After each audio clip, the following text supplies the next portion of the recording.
Assalamualaikum and hi, we are from Group 6 and we will present our project for software application for engineering technology for double-story terrace house. So, first and foremost, let me introduce my group member, which consists of 4 members, which are Amira Hartini binti Zamzan, I myself, Siti Munira binti Zainuddin, Siti Sharafana binti Suhaimi, and lastly, Tan Jin Xiang. So, proceed with the first part, which is introduction. This project is a 2-story terrace house with the concept of British architecture. The address of this project is at number 10 Jalan Setia Perdana, U13/26G, Precinct 12, Section U13, Setia Alam, Shah Alam. The nearest train station, which is Telok Pulai train station, is 14.6 km away from the project.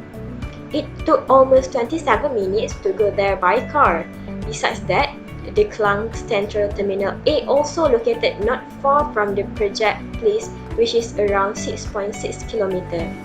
It is also located near Setia City Mall. There are also other attraction places in the vicinity area such as Bat Cave, which is 2.5 km, Dragonfly Park 3.8 km, Symphony Place 3 km, the Butterfly Creek 2 km, Swan Lake 2.2 km, and many more. To sum up, this project place located at a strategic location as it has access to the main road, public transportation, and many attraction places near it. The design concept of this house theme is green and sustainable. The plan is to build a house that complies with the Green Building Index (GBI) requirements and to apply for the GBI rating for the residential new construction RNC category. Now, let's proceed to the drawing output of Revit in this project. Grid lines are the first thing that we draw in Revit modeling, and what comes after next is the elevations. Elevations shows the overall height of the building, and it shows how each level is elevated to another. From here we can see, the foundation is the lowest level while the roof level is the highest level. In between there are ground level and the first level sandwich. In elevations, it also shows the direction of view.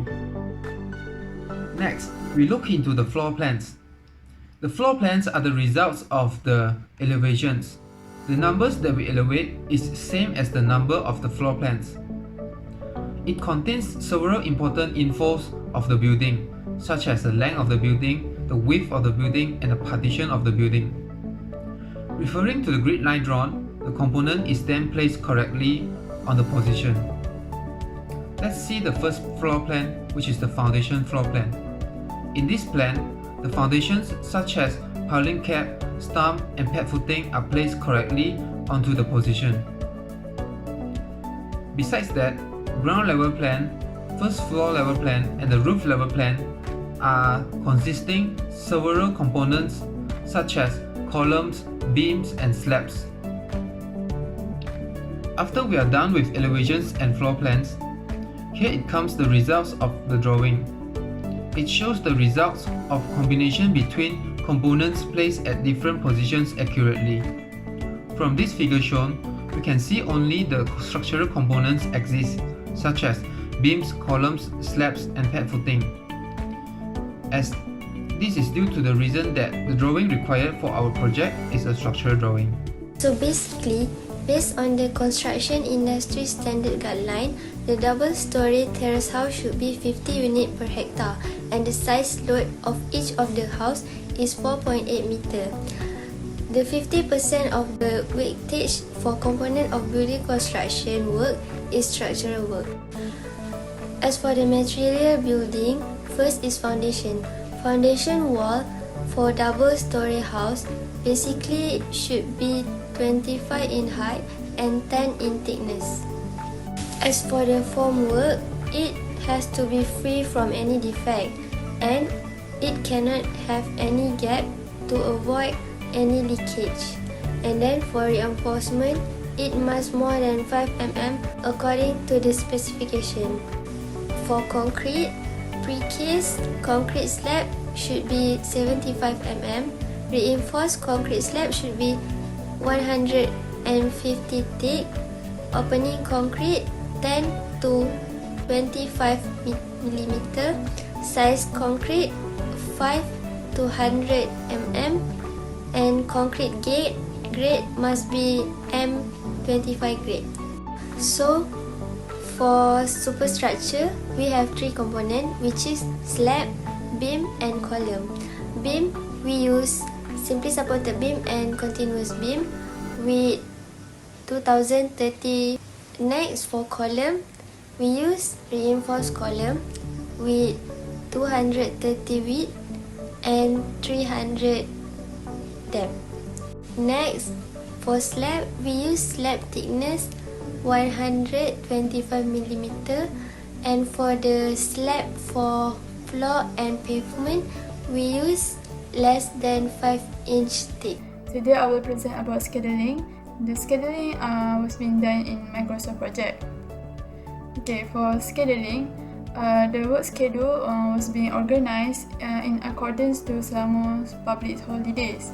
It is due to our project was located in Shah Alam, Selangor. Okay, so for the working week for this project had been chosen over 6 days from 8 a.m. to 5 p.m. and Sunday being the weekend. We also set Saturday as one of the work week. This is common in construction industry, and it is also to ensure that the projects can finish within the due date of the contract with the clients. And for the public holidays, the recurrence holiday such as Hari Puteraan Sultan Selangor, Hari National Day, Malaysia Day, and others are set automatically because the duration of this project is about 1 year and a half. Okay, for the cost, the one that I show here is the total cost for each part. For site clearance, demolition, and other association work, the total cost is 20,340 ringgit. And for piling work, the total cost is 56,849 ringgit. For building work, the total cost is 440,902 ringgit. And for the infrastructure work, the total cost is 80,589 ringgit. For mechanical and electrical work, the total cost is 62,165 ringgit. And for the demolition work, there is no cost for that. Okay, the total cost for the overall project is 660,845 ringgit, which is not an uncommon cost for houses pricing, especially in Selangor. Okay. This is the graph for financial S-curve, and the blue one is the cumulative cost, and the white graph is the cost. For physical S-curve, the dark pink line is cumulative percent complete, and for the light pink one is for percent complete. Okay, that's all from me. Thank you. In a conclusion, this project is flexible in practicality, innovation, safety requirement, efficient field implementation, and cost-effective. For example, in terms of for innovation and cost effectiveness of the proposed idea, the green concept is applied in constructing this building to give benefit to environment and to reduce the cost for long term. Constructing a building with green materials is also a way towards a sustainable community. Materials such as synthetic roof, ecological roofing sheet, lightweight concrete, and SPS insulation foam are some of the green materials to construct this building. Therefore, to sum up, this project fulfills all the terms involved, which are practicality, innovation, safety requirement, efficient field implementation, and cost effective.